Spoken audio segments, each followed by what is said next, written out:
She was delayed for some reason, so she'll be here soon. Make sure you talk loud into your mic. Yeah. Hi. Yeah. How are you? See you. I haven't seen Margaret in a long time. I haven't either. I was thinking that.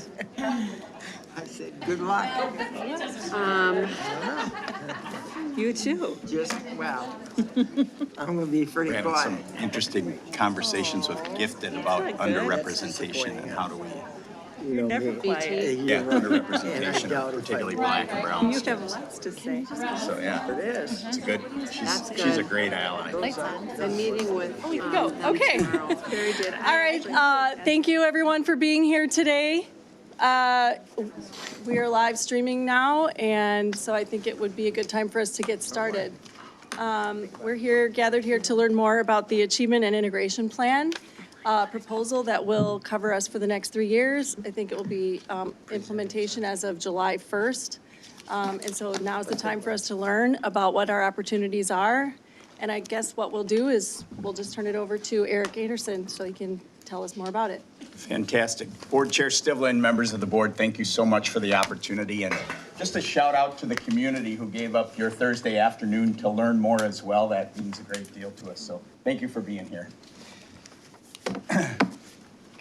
So the way that we have just a short amount of time, about 90 minutes, and we want to make sure that we leave plenty of time for your questions, which are really important. So we're going to kind of go through the timeline. We're going to go through the purpose, talk about revenue and budget, and then the specifics about the plan.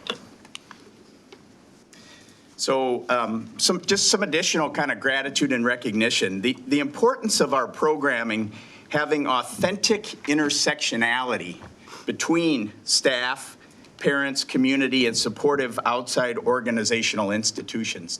That really is the key for us, that everybody is contributing a piece of this puzzle to this unique programming. So shout out to all of those folks as well. And then the timeline, again, thanks for the opportunity to be able to talk to you this evening. That's today, January 23rd, the learning session. We'll have a couple of weeks then to process questions and make any necessary responsive adaptations. Then we'll come back together on February 6th to do the first reading, and that'll be over at Stillwater City Hall. And then ideally, if the process goes according to plan, it'll be an action item on February 20th with final approval. And then from there, we will submit sooner rather than later, knowing that there is a March 15th deadline, a strict deadline from the Department of Education. I just talked to Ann Parks from the department today, and she'll be here with us if we have questions. But she said if you submit those things early, that gives me time to review and then let you know in advance that things have been approved and the funding is available. So kind of an exciting process for us all to kind of work through. And so before I get into this, is Dr. Ann Parks here? Okay, she'll be here in a little bit, but I did want to let you know because Dr. Ann Parks from the Minnesota Department of Education's Office of Achievement and Integration will be here tonight. And if you need her as a resource to answer questions, and really what her role is, she does oversight for different districts and their plans. She provides support, and she has been our liaison for several years, so she's also willing to contribute her experiences in collaborating with our school district over the last several years. Eric, Ann just walked in. Oh, hi, Ann. There she is. I've got a seat right up front for you if you would.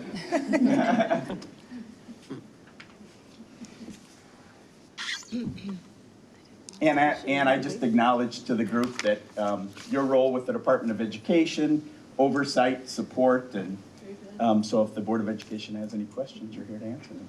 Thank you so much.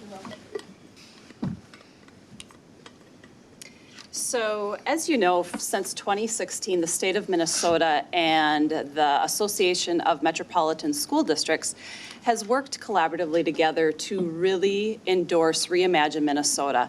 And that is establishing a commitment to make sure that we're addressing the issues of equity and excellence for all of our students. And you've heard of these before, and we've been active in AMSD and Reimagine Minnesota. And when we think about just the overall goal, it's about making sure that every student is seen for exactly who they are. And there are three components that Reimagine Minnesota makes sure they find their promise in, and that's to see all. And by seeing all, we offer welcoming classrooms, schools, and communities. We serve all by personalizing education for each learner, and we support all through ensuring that we have equitable resources throughout our system. Reimagine Minnesota has strategies that we partner with 30 of the AMSD districts that participate in Reimagine Minnesota, and the initiatives and the goals are around these strategies: developing cultural competence, recruitment and retention of staff of color, community bridges between school and community, personalized education, student voice and leadership, shared understanding of equity and high level of skill, cultural inclusivity and culturally responsive mindsets, adult behaviors, both with eliminating adult behaviors that prohibit equity and disproportionality, and also fostering equitable mindsets and practices, and then statewide funding. So within the Achievement and Integration Plan that you have been provided a copy of, there are 5 areas of focus that are set out in state statute. And part of your handouts that are in front of you tonight is a copy of the state statute. And what you'll see is that the state statute is covered in the plan that we follow through MDE. And these 5 areas are college and career readiness, family and community engagement, teacher diversity, professional learning, and cross-district student programming. So those are the areas in which we fund through the A&I plan and that we support and set goals for. So an overview of the revenue and budget for this funding. This is a special categorized funding that the district receives. And the district receives this funding with the agreement that it is spent the way you see it in front of you.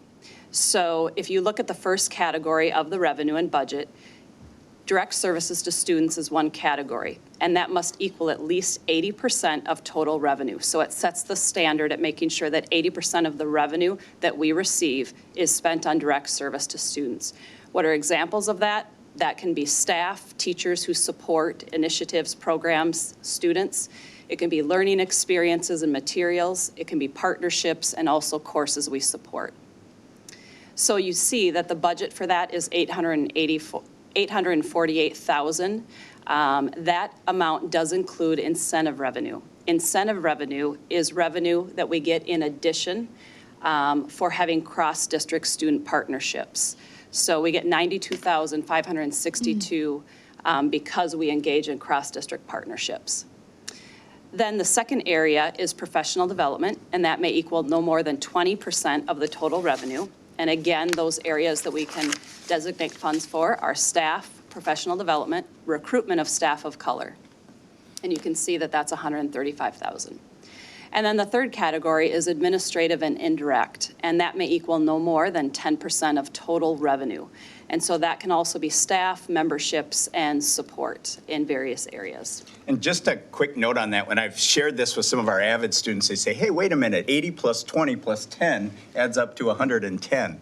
What I really like about the way that the funding is structured is that it's about direct benefit to students. So the 80% is a non-negotiable, and the other 20% is divided between professional development and administrative and direct.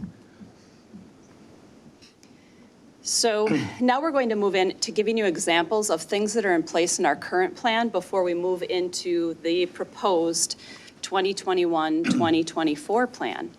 And one of the areas in college and career readiness that we've been invested in at the district level for many years, and it supports students in grades 8 through 12, is AVID, Advancement via Individual Achievement.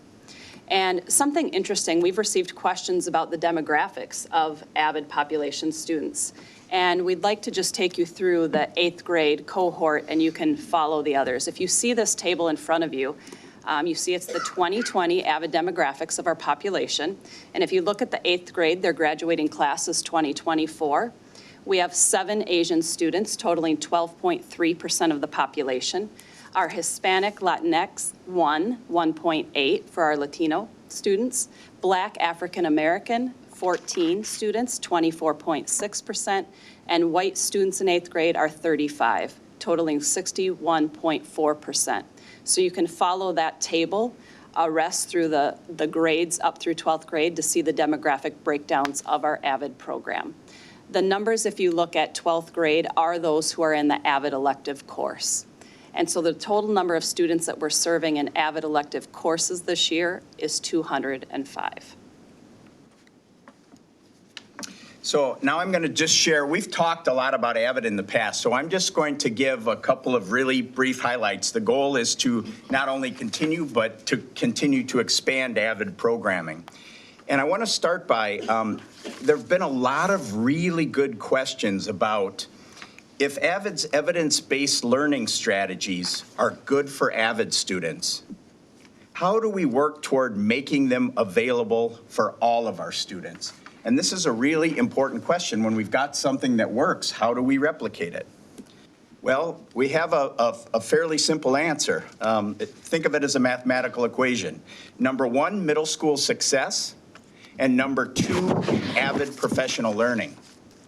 So 3 years ago, we started the AVID Middle School Success Programming Strand. It's a 9-week, what we call skinny. And all of our 6th and all of our 7th grade students in both of our middle schools have access. So they get a springboard, they get a taste of those Wickhorse strategies. And Laura Weld, who's in the audience tonight, was the architect of that middle school success curriculum. She's currently the teacher at Stillwater Middle, and then we have 2 middle school success teachers over at Oakland Middle School. So with that said, over the last 3 years, we've had over 4,000 students that have had the opportunity to take that skinny class and have the opportunity to be exposed to Wickhorse strategies. So the idea is, again, these evidence-based strategies become a part of our general operating paradigm. And as you can see, WICKER stands for Writing, Inquiry, Collaboration, Organization, and Reading. And so often, we focus on the what we're learning and not the how we're learning. And I think that's an important difference. I co-led the parent orientation meeting for 7th grade parents over at Stillwater Middle School and asked the parents, there were about 60 parents in the audience, and I said, how many of you, when you were going through school, actually learned how to learn? Not just the what, not what you put back on an exam, but the how. And one hand went up out of 60 parents. So it really, it was a great kind of philosophic discourse, and it really made me feel like we're on the right track with that. So the idea is WICHOR for all. The second piece is through professional learning. And with us tonight also is Sarah Neitz. And Sarah is our AVID lead teacher at the high school. You'll see up there, it lists her as a national AVID staff developer. So she does staff development all over the country. And really, it should say international staff developer because she's also done teacher training in Australia. And the way I want you to think about this when we're thinking about universal design and evidence-based strategies for all, look at the number of secondary teachers that are trained. So Stillwater High School, 60 trained. Stillwater Middle School, 16 trained. Oakland Middle School, 17 trained. Now think, each of those teachers has touch points on average with 150 students a day. So by training the teachers, you're getting big bang for your buck and really providing the opportunity for lots and lots of our kids. Do we want to break for questions, or should we go through the presentation? Do we want to do it a section at a time? What would work best? We can Should keep we go going. through I think questions? it's okay. To keep going? Yeah. Okay, that fits with my style. You're doing great. So the second main part of our Achievement and Integration Plan is our family and community engagement programming. That programming currently focuses on three main demographics: our Native American families, our Hispanic families, and our Muslim families. So I want to start, you've heard a great deal from NAPAC before, but I wanted to highlight that they engage in a push-in model. And that push-in model involves our fourth grade students over at Stonebridge, and they're involved in a year-long partnership with American Indian Magnet. It involves all of our sixth graders at both of our middle schools, and we're pushing in with an astronomy professor in our high school astronomy classes. And so the touch points there, over 1,000 students are getting access to elders, grandparents, and Native parents collaborating with classroom teachers in this important learning. And finally, this last Friday, or 2 Fridays ago, January 10th, the American Indian Education Aid Grant, which is in addition to all this funding we're talking about. The grant is written by our elders, our grandparents, and our parents. It was approved on Friday the 10th for $38,974. Awesome. So very proud of the hard work of our community members. What was that grant? What was it called? The exact title is the American Indian Education Aid Grant. Awesome. Great. That's cool.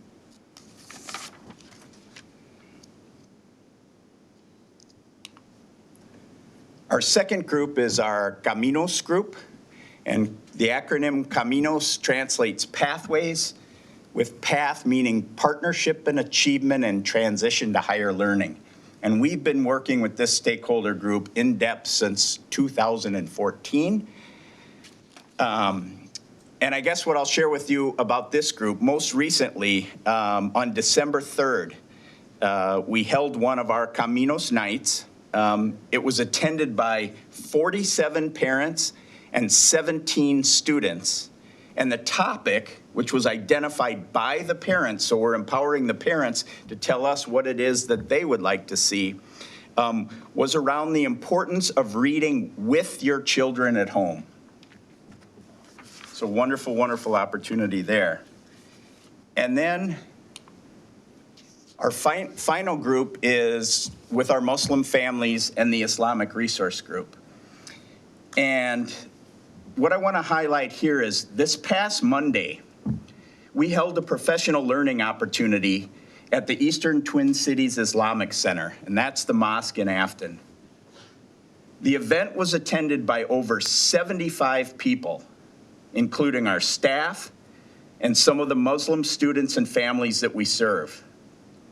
The training was co-led by John Emery, the executive director of the IRG, and he's been here many times in our boardrooms and actually just had a baby on Wednesday. And Maher Mahmood. And Maher Mahmood is a former Stillwater Area High School graduate. So she's co-leading the training, and she is also a University of Minnesota Law School graduate. So, and I needed to share this because after the event, there was a quote that was circulated as part of the feedback loop. So people were talking, they were really energized. And this quote was circulating around, and it just, given the time in our history, I thought it was really powerful. And the quote was this: "Once for each thing, just once, no more. And we too, just once, no more. And never again. But to have been this once completely, even if only once, to have been one with this earth and with each other, seems beyond undoing." So I just wanted to thank all of the people that were involved in that training. Just for me, during that day, Martin Luther King Day, when I was in the throes of that, it just felt like all was right with the world. So it was just a wonderful, wonderful learning opportunity. So the Department of Education has added a new goal around teacher diversity. And I am very excited to share. Jen, can you pass these out? Thanks. And Eric, are you going, is this kind of the end of the family and community engagement portion, or do we still have? It is, yep. So we're transitioning, yep. So I'd like to comment, and I do have a question then. Absolutely. So I've had the opportunity to participate in the Caminos program a couple of times. I'd encourage any of the board members who want to participate in any of these. It's a fantastic experience. And it really shows how families from all different cultures have a common interest, and that is their kids. They want the success of their kids. And to be able to be part of that is to see the energy behind it and their interest in the district is really neat. So I'd encourage all board members to maybe, if they could, try participate in one of these. What I have had a chance to be part of the Caminos events, but can you tell me a little bit about how the district gets involved in, for example, the Islamic Resource Group and the others? What do we mean by the community engagement? What is the district doing to engage the community with these other groups? Yeah, great question. And I don't know if she's here tonight, but started out by having a cup of coffee with John Emery from the Islamic Resource Group. So they're a nonprofit, so he has an organizational structure. He introduced me to Irfan Ali, who is on the board of the Eastern Twin Cities Islamic Center, the mosque. From there, we had a sit down. It's an interesting kind of partnership because a lot of the families attend 833 or South Washington County, and about 40% of the families are from Stillwater. And since we are doing a partnership with South Washington County, and we'll talk more about that later, but that is intact and is moving, full steam ahead. It gives us the opportunity to sort of hear from the families. So we connected with a woman who is the Women's Engagement Coordinator for the mosque. And what we're doing right now is putting together the opportunity to sit down with them and just do a listening session as a place to start. Show them a little bit about what we're doing, hearing their celebrations, hearing their struggles and frustrations with our, educational institution, and then deciding best next steps together. So. I'll say one of the things in our discussions at the Caminos is talking about what can the district do to make the experience better for your children. And I think when the district is there in their own environment, it creates for very easy and authentic conversation. And I feel very rewarding and also very interesting to hear ideas that parents have about what could the district do to improve, and what are things that ideas for their kids who may come from different cultures, who have challenges with the language. So these are activities that happen at night that our district staff are going to, but I think it's very important. It really serves a purpose for these families. The other thing about the family and community engagement piece, it's really been built into our systems and structures. As you know, the superintendent has an advisory committee, and I'm on a subgroup from that advisory committee. And the focus of that subgroup is looking at creating more welcoming environments. And so we did in-depth focus groups with our NAPAC families, our Native American Parent Advisory Committee families.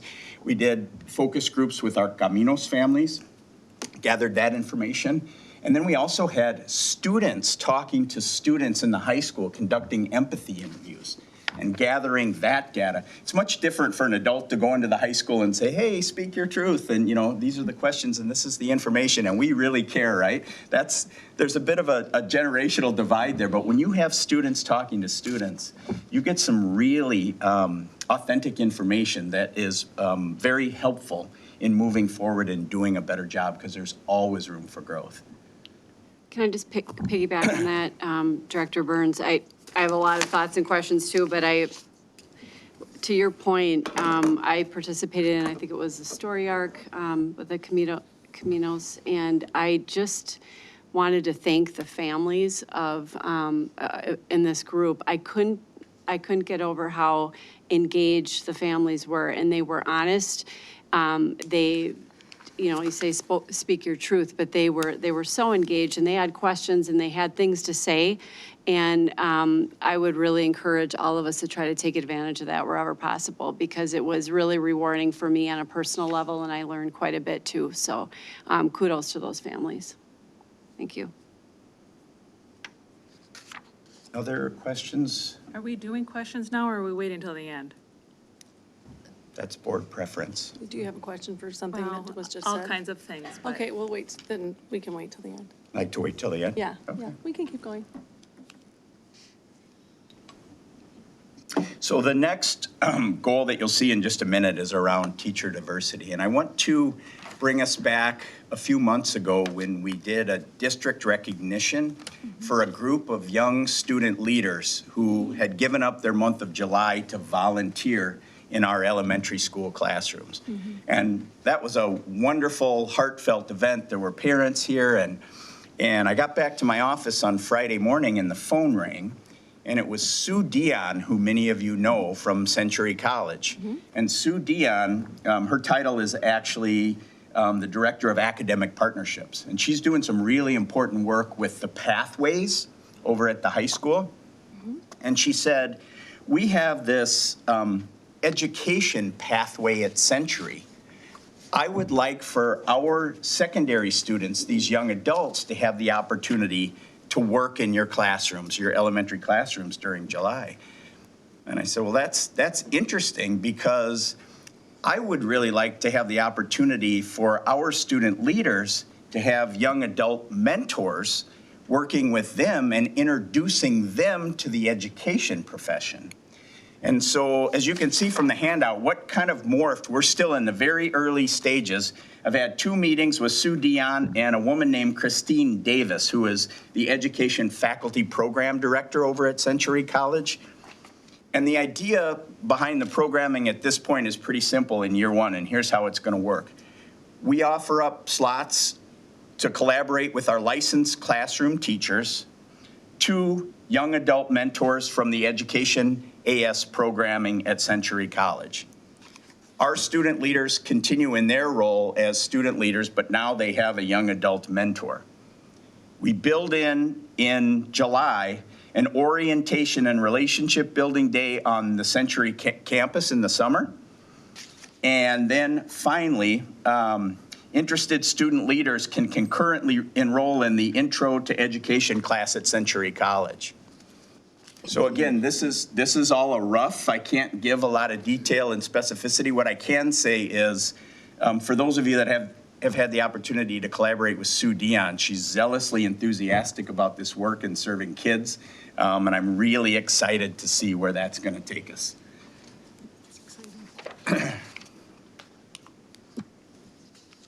And then finally, cross-district student programming. And these are programs you've seen in the past. The Youth Executive Board is a group of 6 Stillwater students who meet with other Youth Executive Board members from the 5 Equity Alliance member districts and are engaged in all kinds of leadership initiatives and activities.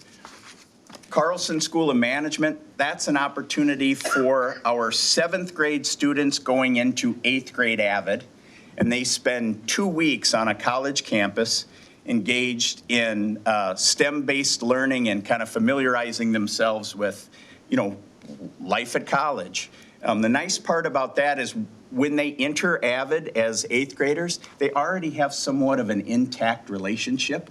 So you're not really building that caring classroom environment from scratch. They've had this lived experience together, which is really important.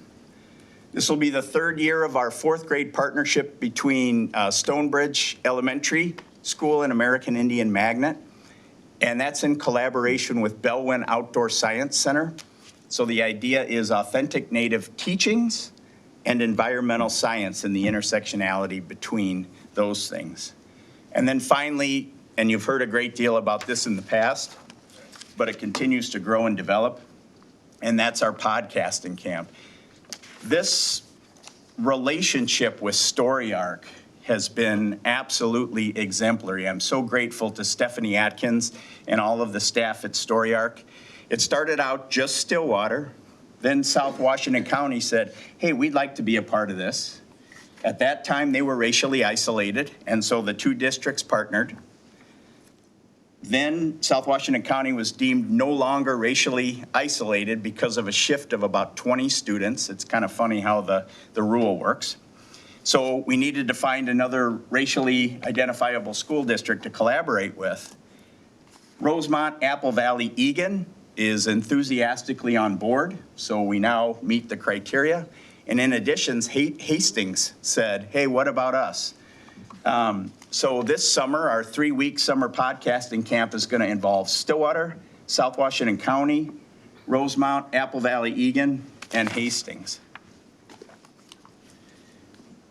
And then the final piece, and this is just kudos to our kids. We had a group of student podcasters called Carnation, and they wrote a realistic fiction podcast about the impact of deportation on families. And they won the 2019 Cultural Jambalaya Award, and Board Member Peltier was there. There were probably 450 people there. It was absolutely remarkable. It's amazing. It's amazing. And to see our young people, being validated and honored for that hard, authentic, heartfelt work was quite wonderful. So that's the way we're going to be approaching the student programming. So one of your handouts tonight, and this was also in the requested materials that you received yesterday, is a copy of the draft plan. And we want to walk through the draft plan and the goal areas with you so that you can see components of it. But the formatting through the actual plan is something that we can't control. And so when you look through the actual plan, there's a lot of space between things and it can be difficult to read. So I just want to highlight the plan. When you look at it, you see the plan components, you'll see the goal numbers, and you'll see 4 goal areas for our plan. And then you'll see a category where we align it with the world's best workforce. Then you'll see the type of goal. Then you'll see the strategies and the name of the strategy. And you'll see type of strategy, and then you'll see integrated learning environments criteria. And then you'll see a narrative description of the strategy, the location of the services, and then you'll see what we refer to as KIPS, key indicators of progress. And this is where we set baseline SMART goals that we look at measurements throughout the plan of the 3 years to ensure that we are achieving the goals that we set out in the plan. So if you take a look at that handout, and please refer to the handout that was provided new to you tonight that has highlighted at the upper right-hand side, working draft, January 23rd, because the page numbers that come in the actual plan through the MDE system, their page numbers are according to sections. And so I put at the top our page numbers so that we can walk through it together and then refer back if you have any questions. So if you look at page 3, page 3 is where you can see the first of the goals, and the goal area is college and career readiness. And our goal within this area is that the acceptance rate of AVID students participating in the AVID 12 elective course into post-secondary institutions will remain at 100% during each of the school years from 2021 to 2024. Then what you can see is a narrative description of the strategy, but incorporating that goal are a variety of indicators of progress. And so you can look at those then on page 4, and that's where you can see different measurements that we look at with AVID programming. And the AVID programming also includes middle school. So that is the bottom part of that. So we're just going to give you a little time to look through that. And again, we ask your preference in this. We have 50 minutes remaining. So what we can do is we can go through these goals and just give you a little bit of time to look at them and then go back with questions, or we can address the questions in each goal and do it both and after. So whatever you're comfortable with. Again, these are the goals for the new plan that is not in place, but would start July 1st, 2020. So I have two quick questions, I think. Actually on the first page of the working draft, it lists our partnering districts. And there are categories RI, which I think means racially isolated, Right, V meaning voluntary, got it. and then I see there's an A, Adjoining. adjoining. So Hastings is adjoining, but is it racially isolated? No, Hastings is So not. can you talk a little bit about what that means? Like, what's the difference between those two? Yeah, Ann, I'm gonna ask you to come up and speak to that, just so that we are crystal clear on statutory language. Because honestly, it seems great to partner with Hastings because they're not that far, but Rosemount seems a little far away, so, just to me. And from a pragmatic standpoint, Yeah, we're probably going to need to move the programming from the renovated train station to somewhere in South Washington County, so we meet in the middle of the field. yeah. It's a really So that's good an point. issue. Okay. So you're asking Thank you for about. being here. Oh, I'm so happy to be here. Thank you for having me. So there are two statutes that govern this program, and there's a set of rules as well, administrative rules that are promulgated by a state agency. So there's a set of desegregation, integration rules that define how a district participates in the program. And racially isolated is one of those designations. A district that's deemed racially isolated is required to be in the program. And it's identified by looking at their district-wide enrollment, pre-K through grade 12, all students enrolled in the district. And this gets a little detailed, so bear with me, but a little technical. What our school finance folks do is they run annual reports looking at every district's enrollment, every district in the state. And we compare the enrollment of each district to each of their adjoining districts. And whenever there's a disparity that's greater than 20% of the districts enrolled students of color and American Indian students, that's the trigger that identifies racially isolated districts. So it's the district with a higher percentage of enrolled students of color and American Indian students. And is it the same with schools? That same calculation, yes, is used at the school level to identify racially identifiable schools within a district. Okay. So the adjoining districts are able to be in the program. They're not required, but they're able to be in the program in order to partner with the racially isolated districts Okay. on the cross-district integration activities that Eric was talking about. So Hastings' classification of A, adjoining, is because they're adjoining to Rosemount Apple Valley? Okay. And our classification is voluntary, meaning we don't really have an adjoining? Or why would we be voluntary and not adjoining? So there's just a little footnote in the desegregation rules that say, if the commissioner determines that it's geographically feasible for a district to take part in cross-district integration work, they can volunteer, with a racially isolated district, they can voluntarily choose to be in the program. Okay. And then, so I noticed when you gave the presentation, there was that $92,000 that was because we cross-partner. So does that mean if we, let's just theoretically say we didn't actually do that, would we still be eligible to get the rest of the funding? We just wouldn't get the 92? Or why is that an incentive? She's asking Not about part the of the plan. Yeah, can you provide, I've got it on here if you want. Do you have the definition of incentive revenue? Right, yep. So I believe the question is, so what is the difference between the incentive revenue and the actual revenue we generate Right. through the funding? Exactly. So every district that's in the program is eligible to receive both types of achievement and integration revenue. As Eric pointed out, there's two kind of buckets. Buckets, yeah. The main bucket is called initial revenue, and that's Okay. based on a district-wide enrollment count Okay.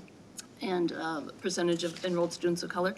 The incentive revenue is relatively new within the life of the program, was created by the legislature. I'm not going to take credit for it. Created by the legislature in 2013, and it was meant to incentivize districts to reduce racial and economic enrollment disparities. Yeah, and essentially, I feel like, from what I know, it's encouraging us to reach out to our neighbors, right, and create these partnerships, across-district partnerships. Yeah, please Where we clarify, can Ann. collaborate, right, and share strengths. I mean, is that the idea, kind of? The idea is that every district in the program has to do that. That's a requirement. Oh, okay. But if you, depending on what sort of strategies or activities you're Okay. working on together, you could fund them with incentive revenue. Okay, A district also has the option to use incentive revenue within the district to reduce racial and economic enrollment disparities. okay. It's like between schools within your district. Okay. Thank you very much. That helps a lot. Are there other questions for Ann? Would you like her to stay with us for the remainder? If she wants to. That's great. I haven't, can I just follow up with another question then, as far as this particular goal? So on page 3, the goal is that 100% of our students will actually be enrolled in a post-secondary experience after they graduate. So would it be accurate to go back and refer to the page of 5 of the presentation where it says in 12th grade for this year, we have 31 students enrolled in that elective class? That's one class, right? Is this referring to that class? So are we looking at 31 students? Sir, or Aaron Nickleby, how many AVID seniors do we have? I believe it was 30 when I did attendance. I saw the 31. I'm like, gosh, I miss counting every now and then. Yeah, Standard margin of error? right, okay, there we go. So we're looking at Yes. checking to see, I mean, in terms of this specific measure, that those 30 students will be successfully enrolled in a post-secondary experience after they graduate. Yeah, and I do think there's an important clarification too around, we're not defining four-year college as the only viable option for our AVID graduates. Yeah. What we're doing is opening doors through providing vigorous instruction that makes them college-ready so that door is open. Right. Many Which is why I students- like the word post-secondary, like post-secondary experience is more broad, I think, than just saying like, you're going to college. It could be a lot of different things, right? And I think that language differentiation is really important because I think we have in the past given an artificial impression that, it's 4-year or no go. Yeah. No, what we really want to do is we want our students to pursue their spark through whatever conduit works best for them. Right, On their terms. yeah. Thank you for that. Can I ask a So question? how do you Oh, measure that? My point is that what I would think is there are 3 possibilities for students after high school. One would be 4-year baccalaureate, at least the pursuit. Would be an associate degree, Century, someplace like that. But what about students who go directly into the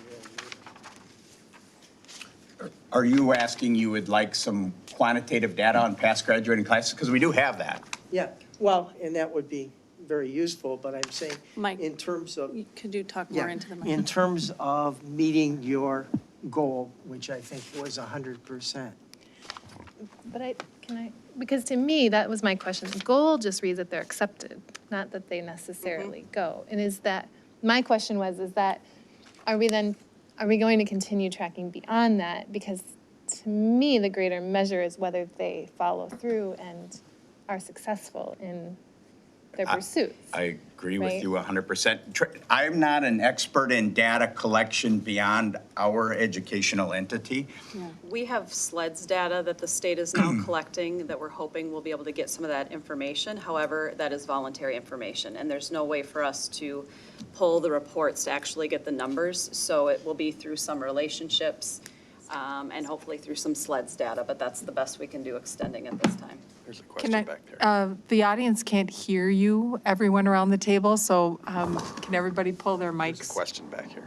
more close? So I teach the AVID 12, the last 2 graduating classes of AVID 12, and I've maintained pretty solid Come on up, Aaron. relationships. So, 2 years ago, we had 22 seniors that graduated. Last year, I don't remember my number, last year was 21, or maybe it was vice versa. And of those that I know, my first year, there was 2 students that took a gap year. They're back enrolled this year, so they have made their way this year. There are 2 students that are not, that one, the family didn't move to Arizona, so he did not go to Arizona State. But that's still his goal, when I talked to him last. And the second student was going to go to Century, but started actually working within our district as a para, and now decided, I want to be a special education teacher. Oh, So fantastic. she's enrolling now at Century with the plan to transfer to UW River Falls to finish. Thank you for So that. Yeah. from what I know, 2 to 4 total did not continue out of the 40. Thank you. Thank you. That's great. Did you have a question? Actually, my question is a little bit more on the revenue end as far as levying. Can somebody speak to the levy amounts and what is, because it's not an even match, am I correct? Is it like 30 or? Right, yeah, you're right. So achievement and integration revenue is 70% state aid and 30% local levy. So the board actually signs off on that levy approval, I think, at your December meeting. Yeah. And the number fluctuates and is ultimately determined by how much you actually expend Okay, by the end of the fiscal year. thank you. Ann, are you aware, has there ever been a scenario where the non-voter approved has not been signed off on? Do you know, is that kind of a? There are a couple of very recent unique situations where a couple of districts have limited ability to levy, and we're working with them on that. But no, I don't, there has to be a 30% match. The presumption is that it will be matched through local levy. Got it. Thank you. So I think we'll keep progressing through the goals just to do that, and then we'll continue with the questions. So if you look at the second goal, this is, and it's on page 5, we will reduce the number of course failures by 2% annually at Stillwater Area High School through expanding the building assets reducing risks bar model every school year from 2021 to 2024. This is a new adaptation within the plan, and we're excited to be able to offer this. You've heard plenty about the success of the BAR strategies and that framework for all freshmen. And the high school's been looking at how they can expand that into 10th grade and also how they can provide professional development for every staff member to support the strategies 9 through 12th and the framework. And so we are adding this into that plan as a goal. And if you look at page 5 and then turn it to page 6, you can see the KIPS, or the key indicators of performance that we'll be measuring the BAR expansion with.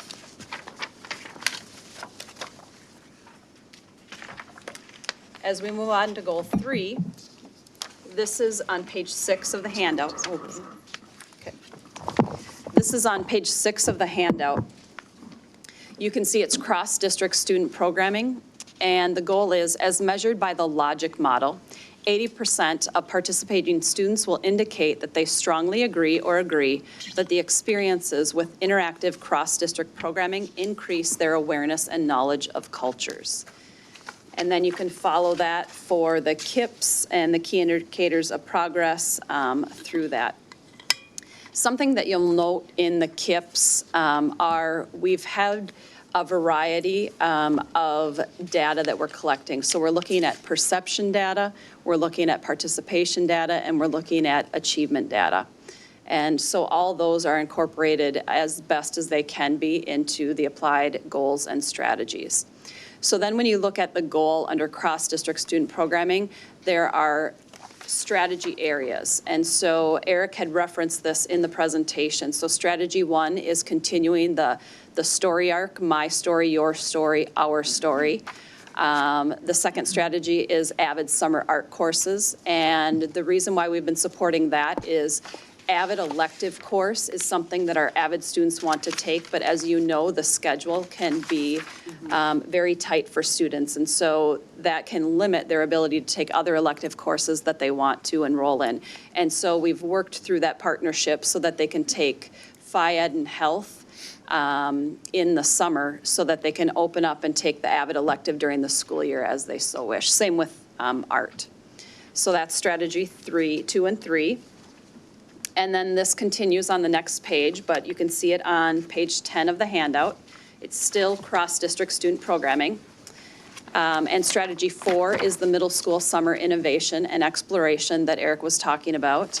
And 5 is the youth executive board. And then you can see in the handout that the KIPS, the key indicators of performance, continue throughout that. Take this, you want me? Go ahead. Okay. You're on a roll. So then goal 4, as you can see on page 12, is to create and retain a racially diverse teacher workforce so that students and their communities are reflected in their classroom. And we will increase from 3.2% staff of color to 4.0% staff of color by 2023. That is our goal. And Dr. Parks, correct me if I'm wrong, but we believe that the state average for staff of color in Minnesota is around 4%. So that's why the strategy Eric was talking about with Century College is very specific for us to try to recruit students into the profession who are students of color so that other students can see themselves reflected in the profession and honored. So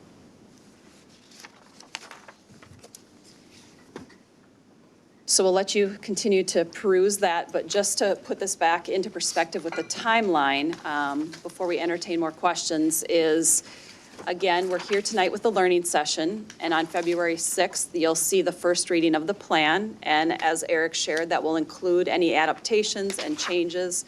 We're still working on solidifying some of the goals and the strategies of measurement.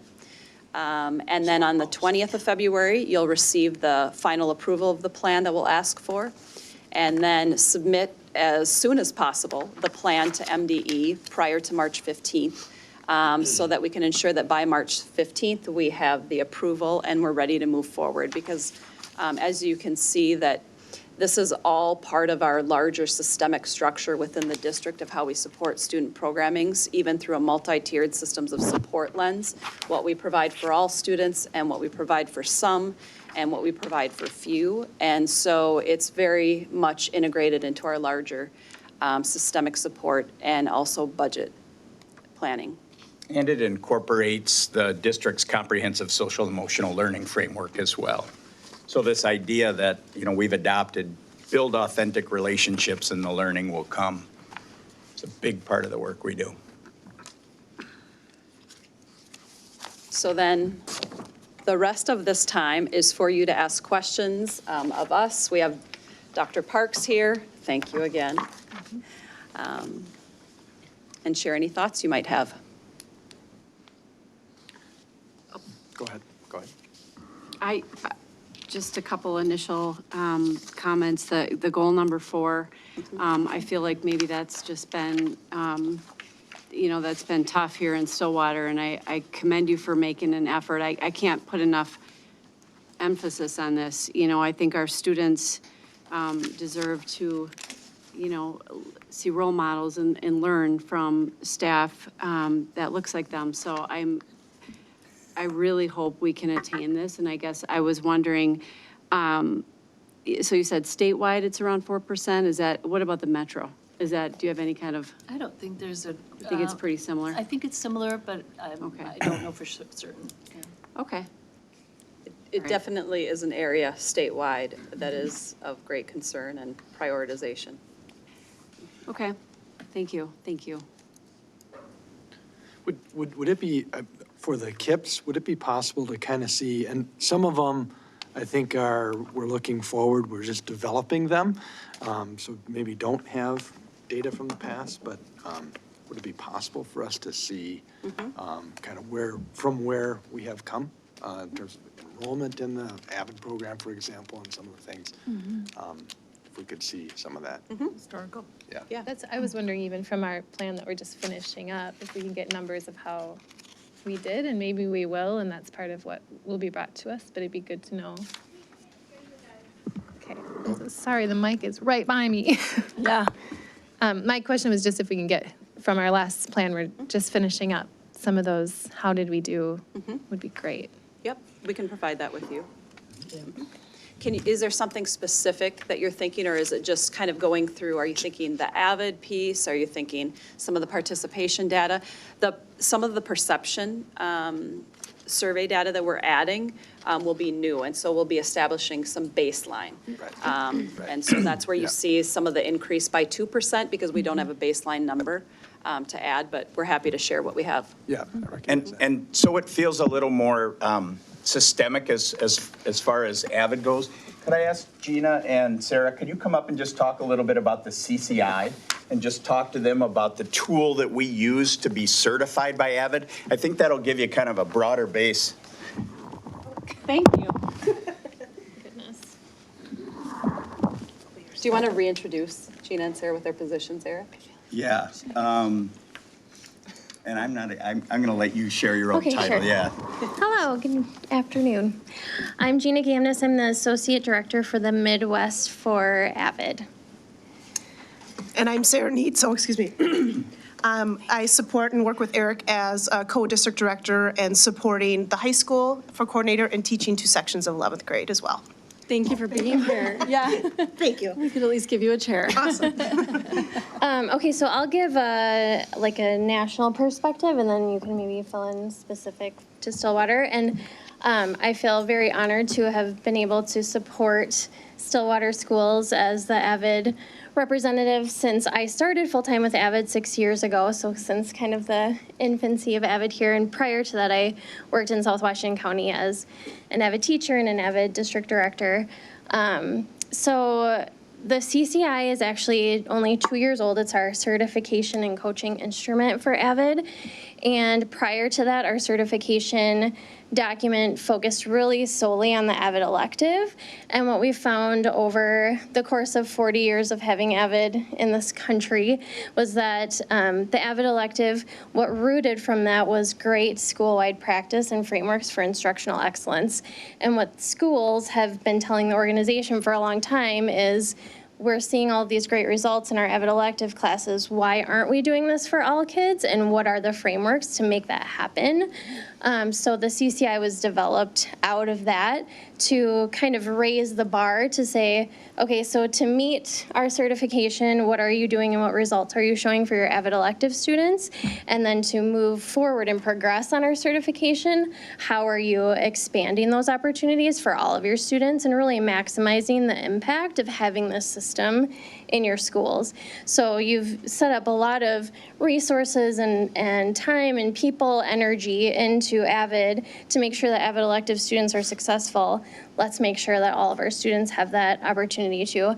And when I look at your portrait of a graduate of trying to produce students who are critical thinkers and communicators and collaborators, that's what we do in AVID. That's what we do every single day, is provide students opportunities to incorporate diverse perspectives and academically engage in discourse with one another and build confidence and articulation so that they can go off and have that choice of 2-year college, 4-year college, career, military, whatever it is, and they'll find success because they have those really key critical life skills. So that's really what the CCI does. And there are many, many indicators to it, but it really helps you push those conversations as a school and district team to say, what opportunities are we already providing for students? Where are we missing the boat on some of these things? And how can we create the systems and the structures to make sure that we are? And that's really one of the things that I've appreciated most about working with Stillwater is the growth mindset, the commitment to continuous improvement here, and the long-range vision. I love in the plan how there are incremental steps toward, we know where we want to get with our kids. We know it's not going to happen tomorrow, but we know that if we lay out these steps, these manageable steps to be able to support our staff in preparing our students for the futures, then we are going to actually get there.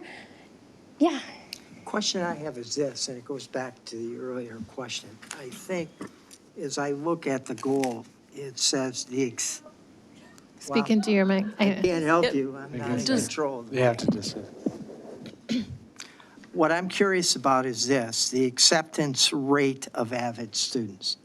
And Eric, I think you alluded to that, and I'm just curious because I've had a certain amount of experience with Carl Perkins funding and the successful completion of studies, be it associate degrees or be it baccalaureate degrees. And obviously, that doesn't cover the whole field because kids could go to the armed services or they could seek some kind of professional training other than those two types of institution. What I'm curious as I look here, and Eric, you hinted at that, do we have success rates or lack of success rates and how you measure success? And you've alluded to that many times on the follow-up studies. So kids who enter institutions, how many of those finish? Or how many of those don't? And I don't mean to do that to discredit, but to provide feedback for are we hitting the mark? Yeah. Gina, can I ask, because you collaborate with many, many districts? Yeah. Are there districts that you're aware of that have really solid models of tracking, again, because it's voluntary? Do you know of a district, someone that we could reach out to and use that as an area of growth for our thinking and programming? Yeah, so we collect that information as AVID nationally too, using the National Clearinghouse. Part of the trouble with a district that has been doing AVID for 8 years is the amount of time, we can't get the graduation data because when you started having AVID seniors graduating from AVID, they aren't even graduating from college yet. So, but for districts that have had AVID for 10 or more years, we do gather that data to the extent that we can through the clearinghouse, and so your plan with using the sleds too. And my point, it's done in terms of vocational training through Carl Perkins. It's a challenge because the further you go out, the harder it is to get those students to report. Right. But there are requirements legally to do that for Carl Perkins funding. And I was wondering, do you have something comparable to that, or is it still too early for that kind of feedback? I think, I mean, all I can say is, nationally, AVID students are persisting and through degree completion, usually the upper 80% every year. Together, district by district, it would have to be, we can pull that for you, but it would have to be out long enough for them to have gotten through college as AVID graduates. Because we've had 3 graduating classes, Yeah. so in theory, no one's matriculated through. Right. Yeah. But we'd have some kind of an idea of how many of those students are still enrolled. Yeah, I know we can't, when I look at our most recent data, it's 16, 17, and I think that's because of the way it's reported. So even, we could get year 2, and you have it anecdotally even just because you have the same teacher that's been teaching them, so you know where they are. Well, I don't think it's that easy. No.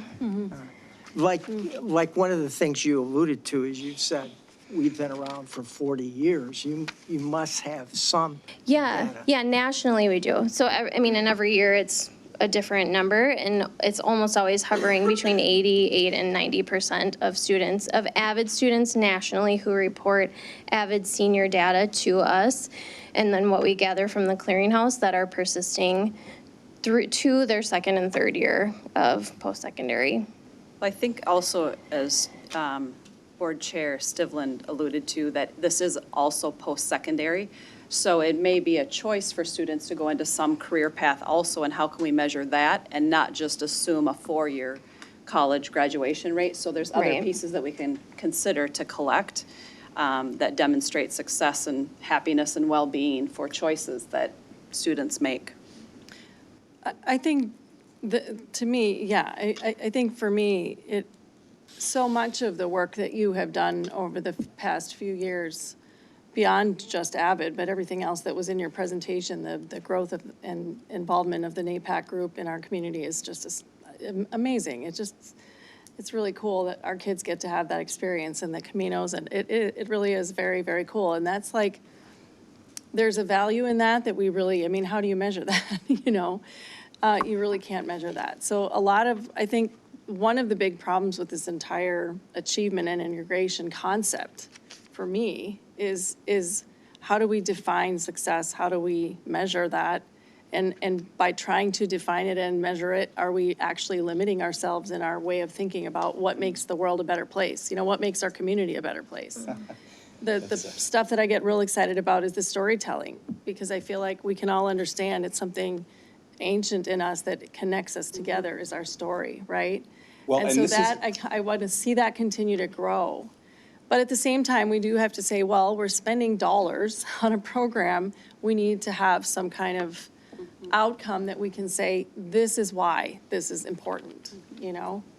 I refer to that place that you're describing as dynamic in-betweenness. So it's qualitative data when you walk into a sixth grade classroom and there's 30 squirrely sixth graders and a native elder walks in and the classroom goes silent and they're giving her rapt attention. That's very difficult to measure, but man, from my humble perspective, is that valuable. That's magic, yeah. Did you have a question? I did, yeah. I guess for me, I'm really interested in how we are attempting to close the gap. I don't see a whole lot of anything in this plan for closing the gap. I do want to know what the cost is that we pay for AVID. And you said something earlier about the evidence that we have, that we tap into about 4,000 students across the district. But I would like to know more about how you are viewing that successful if we are seeing a drop in proficiencies. First of all, I'd like to have you refer to page 4 of the plan, Director Riley, because we've incorporated academic data measurements that we're going to collect. And if you're focusing solely on MCA assessment, that is built into the plan for measurements as we look at the WICOR and maybe some correlation to how that would show and demonstrate success. So that is incorporated into the plan. It may not be a goal, but it is a measurement, which is part of the goal that's supported. So for example, What page are you on again? page 4. So if you look at the bottom part, if you look at the second area in the middle school, the percentage of 8th grade AVID students earning a C or higher in their courses will increase by 2% annually. Then if you drop down one, the third down, 50% of free and reduced lunch 6th and 7th grade students will meet or exceed the RIT growth projections as measured by MAP reading, and this percentage will increase by 2% annually. 50% of Hispanic 6th and 7th grade students will meet or exceed growth projections as measured by MAP. Then the bottom, the percentage of 6th and 7th grade students who earn a meet or exceeds on the MCA and who participate in the free reduced lunch program. And then that's duplicated with Hispanic students. And the reason why we chose those two subgroups of students is because they have numbers that we can identify through data. They meet the ratio to be measured, and we can see the academic tie-in of performance with them.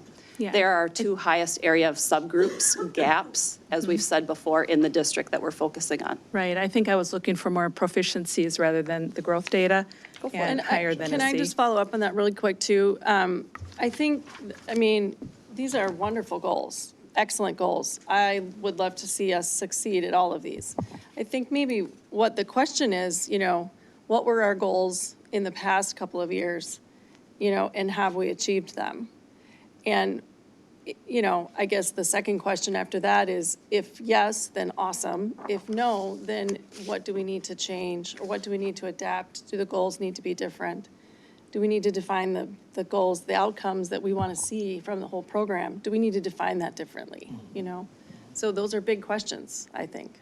Did you want to follow up, too? Jump in on the goals, because you made all. Well, I just seen, you know, and looking at, even right now, working through our curriculum for literacy, I think that would be a fantastic goal to have for our trying to reduce the gap. I mean, there's a lot of information out on English learner supports and so on that is out there, and I guess I would like to know more what your professional development is that you have aligned or lined up for this programming that you have in your plan. What programming specifically? Well, what professional development you have lined up for this plan that you're presenting tonight. Can you refer to a specific goal? Because it depends on the goal. I just want to know all your professional development you have lined up for this Okay, we can provide that. plan. I'll jump in. We've been having Melinda Fierro work on the question of data and proficiency. And I can get this printed. I just didn't know where we would go with the conversation, but I brought the numbers so you can jot the numbers down. So one of the caveats with AVID is we have to be really careful because when we get into the groups of students, they're so small in the AVID class that we can't release data that would be identifiable, and because the groups are so small, we really can't do it by student group. But what we can do is we can provide data with regard to comparing general population versus kids in AVID. So some ways that we're currently looking at that data, and so I'll speak a little slower just because, like I said, I didn't bring copies of it, but we can get it for you. So if we look at the average MCA reading proficiency change from 2017 to 2019, if we look at, so the change, so if we look at students who have an overall change, students not in AVID, we're looking at just under 12% change in proficient, growing 12%.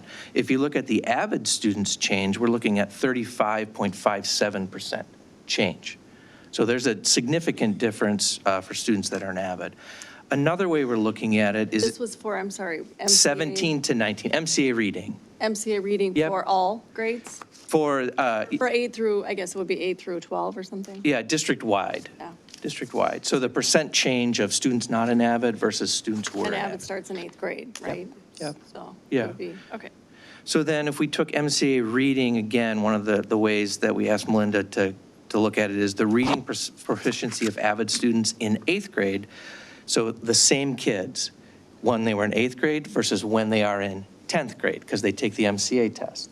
So the AVID students, so this would be the class of 2021. So as 8th graders, they were at a 40.57% proficiency, and as 10th graders, they're at a 76.14% proficiency. Wow.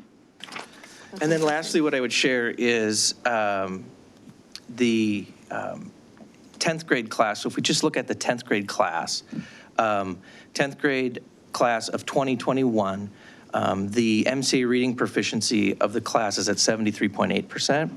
The 10th grade AVID class, same class, but the kids that are in AVID is at 76.14.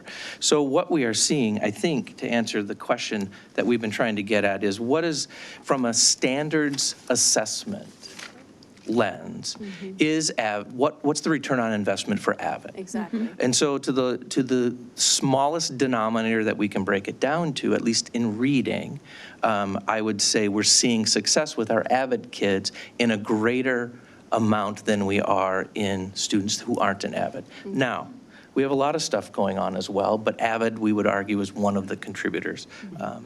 So I don't know if that helps. And like I said, as we have Melinda go through this, because we anticipated just with AVID, not because AVID's a part of achievement integration, but AVID altogether, based on the conversations we've had previous, I know the questions are coming up with the MCA stuff. So we're trying to have Melinda dig into it and get some reasonably easy data to look at and digest. So if this is helpful, That's very helpful. we can. Copy of that? Yeah, that's what I mean. This is hot off the, hot off the press per se, but.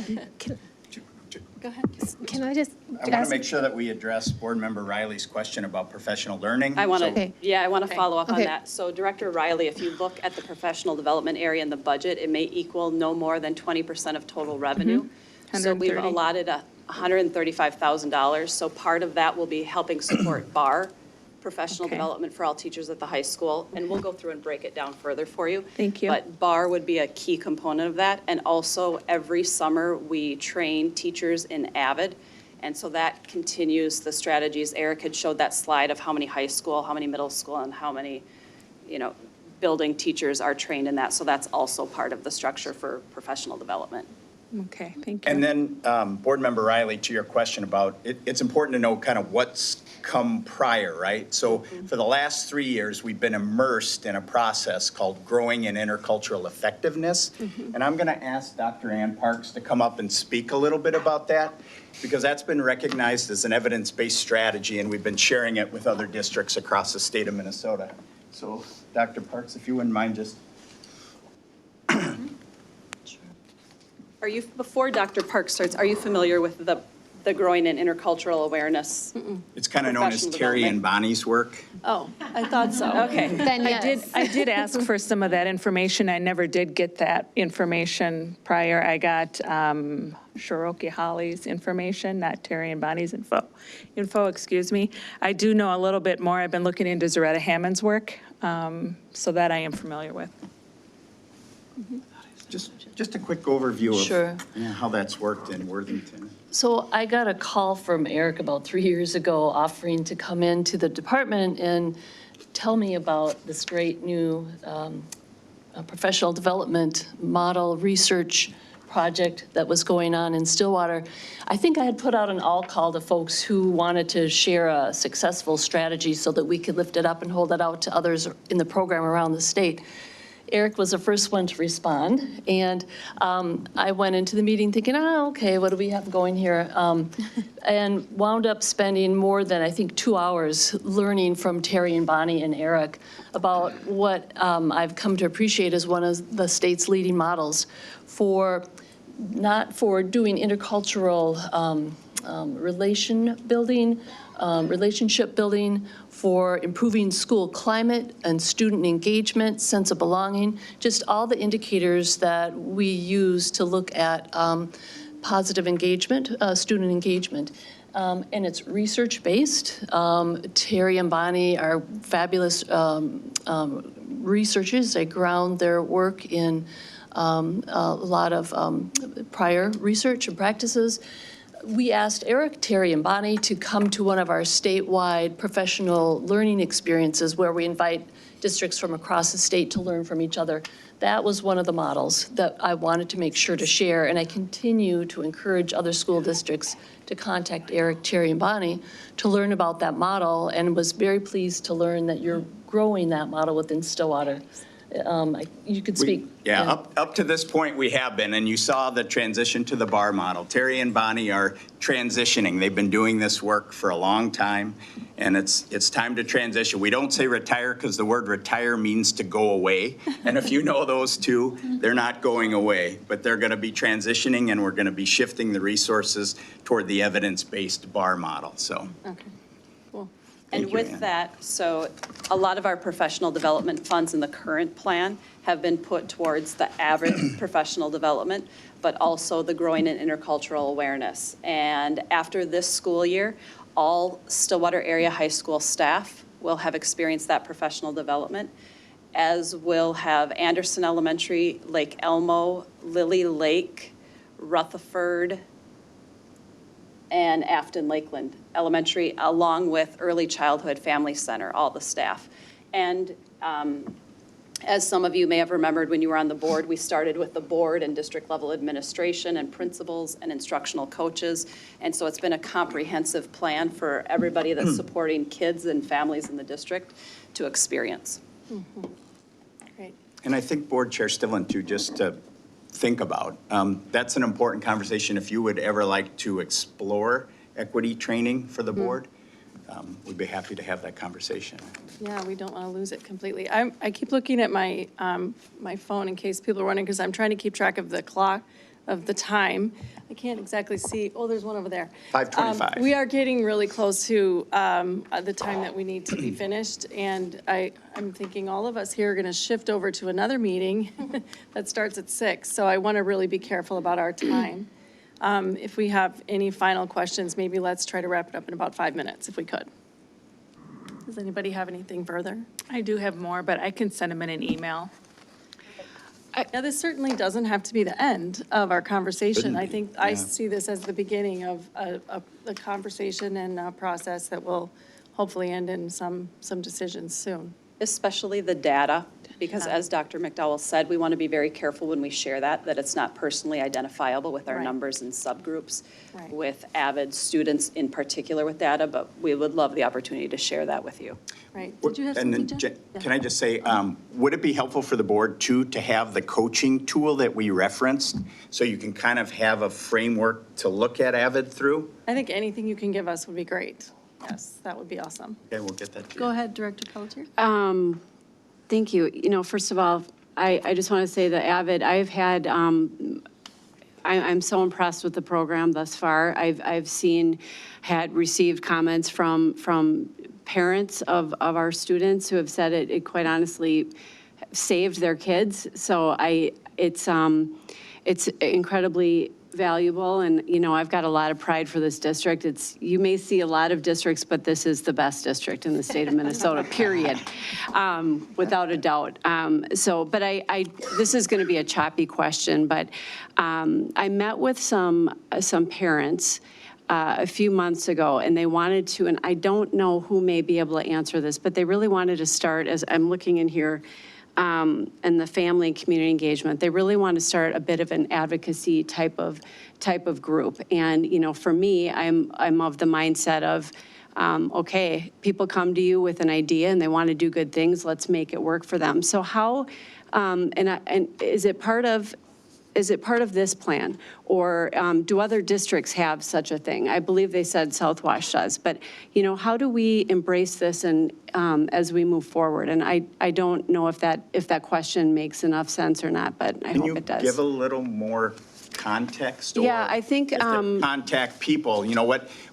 I've learned is oftentimes it truly starts with a cup of coffee and some really in-depth, authentic listening. The steps that we use with our students when we're having, you know, challenging discourses, number one, to suspend judgment. Mm-hmm. Number two, to remain curious. And number three, to ask, tell me more questions. And that's the process we use with our, you know, families that are involved in the current family and community engagement. We do our best through our own unique cultural lens to authentically hear their truth, so. Absolutely. And I think for me at this moment, I'm just more kind of asking the question to, you know, get people thinking on how they might, because I can tell this is growing in the district, and it's a really exciting endeavor, and I feel really good about it. So I just thought I would. Please have anyone connect directly with me, and we can figure out a framework to have that important dialogue. Yeah, thank you. Great idea. All right, thank you very much Oh, you're for the welcome. presentation. As a reminder, this information will be coming to us as a report on our February 6th meeting, and then we'll be asked to have action on the February 20th meeting. And in between now and then, I would encourage everyone to ask their questions. Not just the board, but if there's anybody in the community that might have things they want to know, feel free to reach out. Yes, this is the time to get the information. Thank you very much. The meeting is adjourned. Thank you.